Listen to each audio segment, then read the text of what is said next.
السلام علیکم ورحمۃ اللہ وبرکاتہ۔ الحمد للہ وحدہ والصلاة والسلام علی رسول اللہ وعلی آلہ واصحابہ اجمعین۔ ناظرین و سامعین، انسانی زندگی کے اندر دو طرح کے حالات ہیں۔ یا تو انسان خوشی کے اندر ہوتا ہے، راحت اور سکون کے اندر، یا پھر مصیبت، پریشانی اور الجھن اور ٹینشن کے اندر ہوتا ہے۔ اس کے اندر یہی اضطراب کی کیفیت رہتی ہے۔ تو بہرحال یہ دونوں حالات انسانی زندگی کا ایک لازمی حصہ ہیں، اور دونوں میں اللہ رب العالمین کا شکر ادا کرنا چاہیے، اور دونوں اللہ ہی کی طرف سے ہیں۔ اب ان حالات کے اندر یہ جو پریشانی والے حالات ہیں، ان میں ہمیں کیا کرنا چاہیے؟ تو اللہ کے نبی صلی اللہ علیہ وسلم نے کیا کیا، صحابہ کرام نے کیا کیا؟ اللہ کے نبی صلی اللہ علیہ وسلم پریشانی کے حالت میں رب سے کیا دعا کیا کرتے تھے، آج انشاءاللہ العزیز ہم جانیں گے۔ سب سے پہلا جو وظیفہ ہے، جو حالت پریشانی میں ہمیں کرنا ہے اور اللہ سے دعا مانگنی ہے، وہ ہے لا الہ الا انت سبحانک انی کنت من الظالمین۔ سورۃ الانبیاء کے اندر یہ دعا مذکور ہے۔ حضرت یونس علیہ السلام نے اللہ سے یہ دعا کی تھی، لا الہ الا انت سبحانک انی کنت من الظالمین، کہ نہیں کوئی الہ مگر تیرے، انی کنت من الظالمین، بے شک میں ظالموں میں سے ہوں۔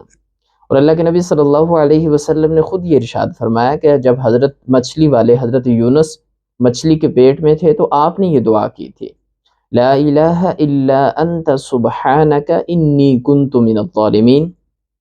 اب اتنی پیاری اور جامع دعا ہے کہ اس میں بندہ سب سے پہلے اللہ رب العالمین کی الوہیت اور توحید کا اقرار کرتا ہے۔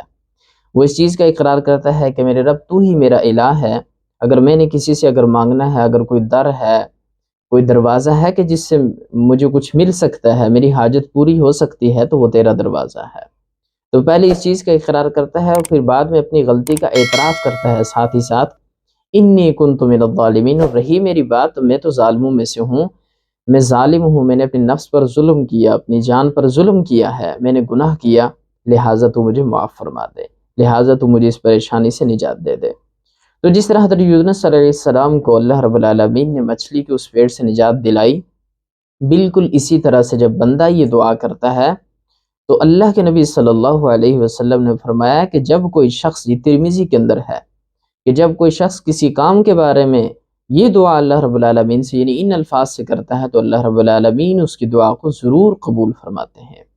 تو یہ سب سے پہلی دعا تھی، آپ نوٹ فرما لیں، سورۃ الانبیاء آیت نمبر 87، لا الہ الا انت سبحانک انی کنت من الظالمین۔ دوسرا جو سب سے بڑا مجرب وظیفہ ہے، وہ حضرت انس بن مالک رضی اللہ تعالیٰ عنہ کی روایت ہے، کان النبی صلی اللہ علیہ وسلم کربہ امر، کہ اللہ کے نبی صلی اللہ علیہ وسلم کو جب کوئی کام پریشان کرتا تھا تو اللہ کے نبی صلی اللہ علیہ وسلم یہ پڑھا کرتے تھے، یا حی یا قیوم برحمتک استغیث، ہے زندہ رہنے والے، ہے ہمیشہ کے لیے قائم اور دائم رہنے والے، برحمتک استغیث، تیری رحمت کے وسیلے کے ساتھ میں تیری مدد چاہتا ہوں۔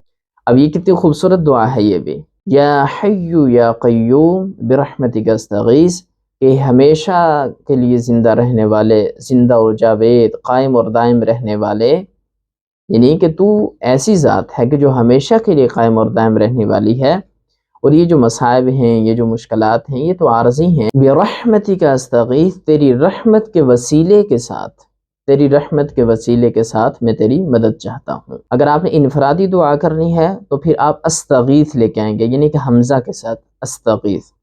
لیکن آپ اگر اجتماعی دعا کر رہے ہیں تو پھر آپ یہاں پہ نستغیث، نون ہے اس کے صیغے کو، یعنی کہ جمع کے صیغے کا کبھی آپ استعمال کر سکتے ہیں۔ تیسرا جو وظیفہ ہے، جو دعا ہے، وہ صحیح بخاری کے اندر یہ روایت موجود ہے، حضرت ابن عباس رضی اللہ تعالیٰ عنہ مروی ہیں، فرماتے ہیں کہ حضرت ابراہیم علیہ السلام کو جب آگ میں ڈالا گیا تو حضرت ابراہیم علیہ السلام نے یہ دعا کی تھی، حسبنا اللہ ونعم الوکیل، اور محمد صلی اللہ علیہ وسلم نے بھی یہی کلمہ کہا، یعنی کہ حسبنا اللہ ونعم الوکیل، اس وقت کہ جب لوگوں نے یہ افواہ پھیلائی کہ قریش مکہ وہ جو لشکر ہے، ان الناس قد جمعوا لکم فاخشوہم فزادہم ایمانا، کہ وہ انہوں نے بہت بڑا لشکر تیار کیا ہے آپ کے لیے.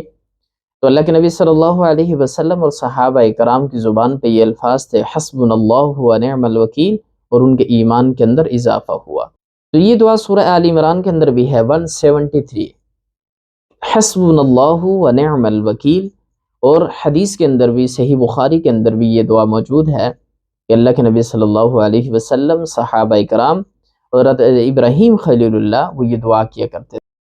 حسبنا اللہ و نعم الوکیل، یعنی کہ ہمیں اللہ کافی ہے، ہمیں اللہ کافی ہے، و نعم الوکیل، اور کتنا ہی بہترین کارساز ہے.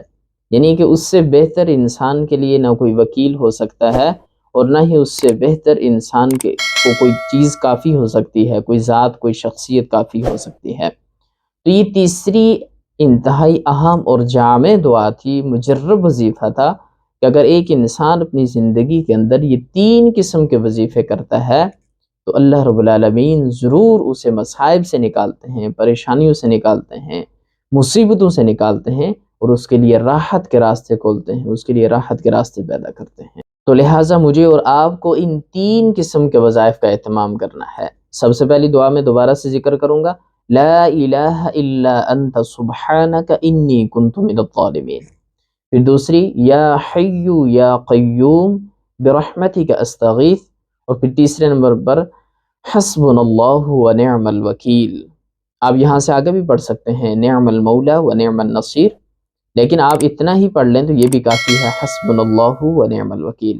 ہم اللہ رب العالمین سے دعا کو ہیں کہ اللہ رب العالمین مجھے اور آپ کو قرآن و سنت کا فہم نصیب فرمائے. وما توفیقی الا باللہ.